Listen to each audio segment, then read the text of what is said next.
到最高的塔嘛，哈利法塔就是比方说，外国人第一次去101，他们一定也会想说啊，到最高点去看一看。对。但是我们这一次去哈利法塔，我们选的是晚上，所以看的是夜景。我必须说，真的是哇超美了，真的，因为360度的每一面都非常的闪烁。我觉得这个城市非常的有可能是因为富裕了，所以他有办法做到但是那种金光闪闪，不是让你觉得，其实他有讲究，就是说我这个东西在晚上的时候。每栋大楼要看起来是什么样子？对，它变成它晚上的那个每一个地方每一个细节，它会用灯光去形塑出这个城市的光的美学。对，所以如果平常你去看夜景，不管你是看哪边的夜景，大部分都是只有一块，它可能是特别的美，其他地方就是因为是自然的场景嘛，其他地方可能灯光比较稀疏，自然而然就没有这么的。可是它真的365度全部。它每一个地方都很重视，都对，是好像那一块本来就是焦点的那种感觉。这个其实我们去跳绳那一天的早上我就发现，不是跳绳啦，跳伞。你知道为什么？因为那一天我们其实是太早到，所以它的城市其实还在黑暗中。那我就发现到对旁边的河面上，它正好是一个游艇的一个港口。每一个细节它都有灯呈现出来，所以你看到的每一个地方，它那个光究竟要怎么设计出来，让你在晚上看起来它也是一个美感，一看就知道它有讲究的。对，有讲究。对，我们再来谈谈我们跳伞下来的那个看到的美景，因为那个部分是影片上没有办法呈现。大家如果有机会，一定要去体验看看，因为。Palm 就是那个棕榈叶岛啊，从上面看，真的超级无敌美的。对，你在上面看起来，它下面是一个图腾嘛，然后那个图腾非常安静的在一个海的中心点，对，那个美感其实是很难形容。就算再多影片，你看一下照片都没有办法比你亲眼看到那种。当然我们在直升机里面是非常忐忑不安啊，尤其跳下去。所有全部都但是很有趣，就一大群人一起坐在飞机上去，然后你就看到舱门打开之后，接下来大家就一个一个不见，一个不见。然后他一组是3个人嘛，也就是说背着你的教练，一个教练，然后还有你的摄影师，他让你坐在他的前面，享受飞翔。每一组里面都有搭配一个摄影师，就是全程帮你拍摄。那他会先在你的侧边，然后等到你往下的时候，他有一度是在你的下面往上拍你，所以才会有一个。这样子的一个 view， 我觉得你大概有1-2秒的时间，恐惧就消失了，因为你跳下去的那一刻，可能像我会害怕，眼睛会闭起来。可是，一旦你跳下去之后，你的速度，你没有什么时间害怕，因为你就会，因为你很快就享受，看到那个美景，你就已经像一只鸟一样，对，你就会完全享受在那种。飞翔、翱翔的感觉，然后再看到，天哪，这个城市怎么这么美？这个岛怎么这么美？你真的没有心思害怕，因为你漂浮在上面的时候，其实它不是速度很快，对。然后你平常也不可能有这种经验，对，去真的飞翔在天空。然后到某个高度之后，教练会开始让你自己拉一下那个飞行伞，就可以自己转弯。他让你体验一下那个要怎么操作，可以往右、往左。在上面大概至少10分钟嘛，体感大概有至少10分钟，所以大概10分钟。但是那10分钟真的是很棒很棒的10分钟。你就会觉得天哪，这个钱花的真的。就也许你会觉得它有一点贵，但是实际上你做了，你就会发现那个真的是值得的一个价钱。对，它真的是很贵，但是你体验过之后，你就觉得它真的是太值得了。杜拜跟纽西兰，我觉得各位如果经济上许可，有机会到这2个地方拜访这2个城市的话，一定要去体验一下。然后我们再回来讲一下杜拜的那个未来博物馆。未来博物馆里面一进去这个旅程，它的概念就是我们来到了2071年然后我们现在要搭乘飞船离开地球表面，然后到外太空。所以它一整个就是有这个离开地球的这个场景然后带着你坐电梯上去，然后它模仿它是一个太空舱这样子，然后它还会有很多概念内涵的一些扣问，比方说他会问说，我们该如何更好的利用我们的资源？要怎么把废弃物转换成能源？有没有什么更好的能源运用的形式？未来的杜拜或者说未来的世界会是一个什么样的样貌？比方说是飞行器满天飞啊，然后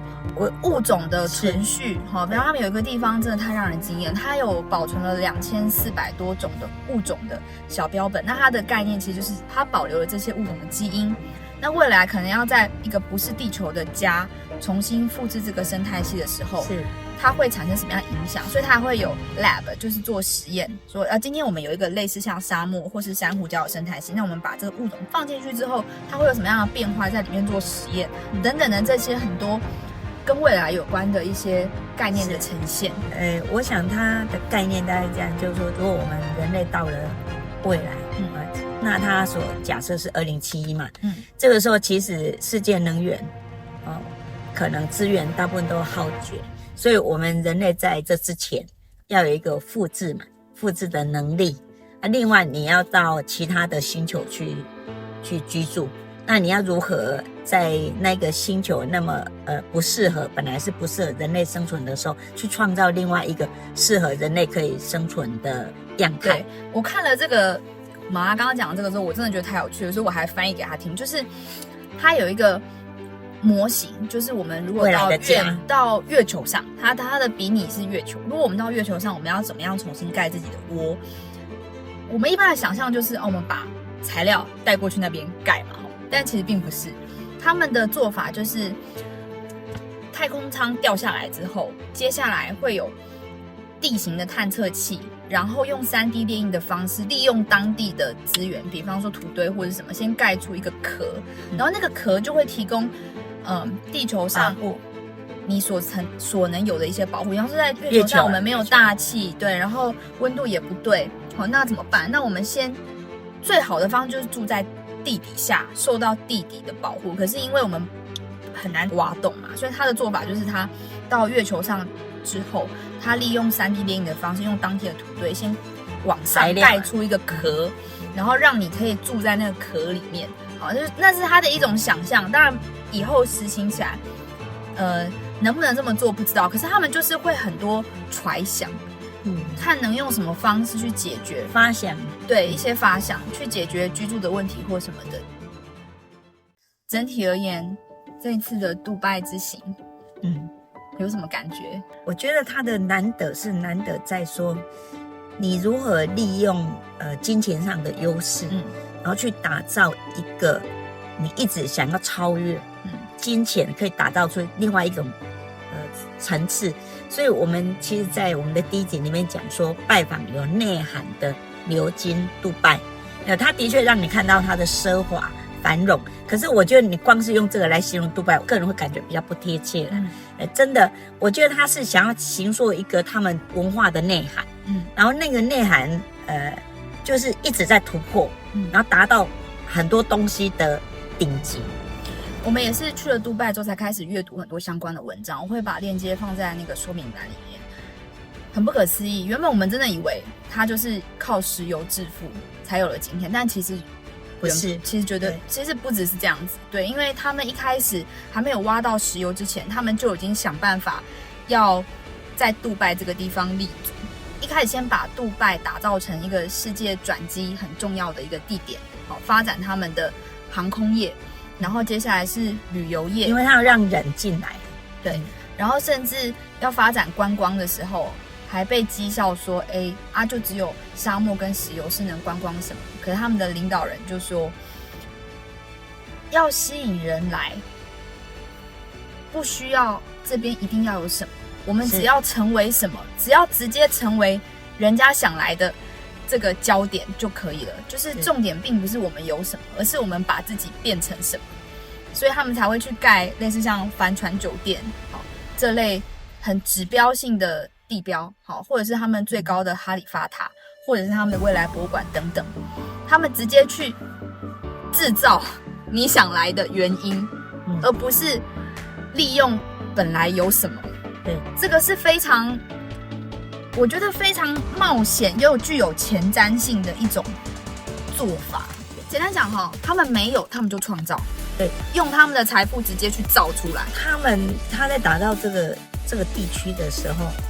他其实已经在设想50年后的杜拜要是一个什么样子，所以他从一个没有电的小渔村，短短几年转变成这样的时候，对，70年真的没有很长，才70年，一个还人都有他的不一定过完前一生。瞻性，还有他的前瞻性，他思考还有勇于尝试，这个是我们在教育上很重要的一个冒险性。对，那当然，它本身因为人口很少啦，它大部分目前境内有80%都是外籍劳工，所以我们遇到的计程车司机那些人大部分都来自巴基斯坦或是来自外地的移民，所以他们一定也会有贫富差距啊，或者是一些其他我们比较难看见的社会问题在文章里可能有更多的讨论。就是你可以看到他们政府的一些政策还是有想要针对这某些问题做一些缓和，比方说，就算你是外籍移工，你的孩子也一样可以跟本地人一样接受免费的义务教育到高中等等这类的政策，其实都你有感受到他们想要利用他们的财富，再让他们的城市不断的前进，然后以至于在50年后不会因为我只有石油而被淘汰这样子。我觉得这才是我们可以学习的地方，因为其实早就预测到能源其实是石油的能源一定是到最后用的，所以你是要从多元的角度去打造这个城市，然后让它成为一个具有吸引力的。比如说他造一个饭店，他的观点就是我要造一个指标性的饭店，然后我来就是要参观这个饭店，对，而且打造的金额是没有上限，就有这样的霸气我感觉也就是一个我们在教育上说的冒险性啊，这个冒险性的特质，还有他的智慧啦，他可以在他的智慧下，然后又因为有具备这些特质，所以他敢去打造出一个杜拜现在的一个样态。所以我想我们这次拍这个分享影片，我们最要呈现的观点就是，如果真的有机会去那里的话，其实我觉得钱真的只是他们的表面而已，更重要的是他们利用了这些钱去做了什么事情。你就会发现那种想法跟概念是真的是可以效仿的，因为他们不是在他们很有钱之后他们才开始做这件事，他们在没有钱之前他们就已经想办法要成为世界的中心，就是就已经有这样的目标了。我觉得这样子的一个宏愿，当然有可能就是说宏愿真的是宏愿，领导人就是非常的有智慧，然后有行动力，然后愿意去为杜拜的一个荣景去打造出来。所以我们也是来这里才发现一个真的跟我们心目中完全不一样的杜拜，拜访杜拜，而且还愿意我们把我们所看到的比较不一样的感受，然后分享给大家，跟分享给大家，也让大家可以一起分享我们的喜悦。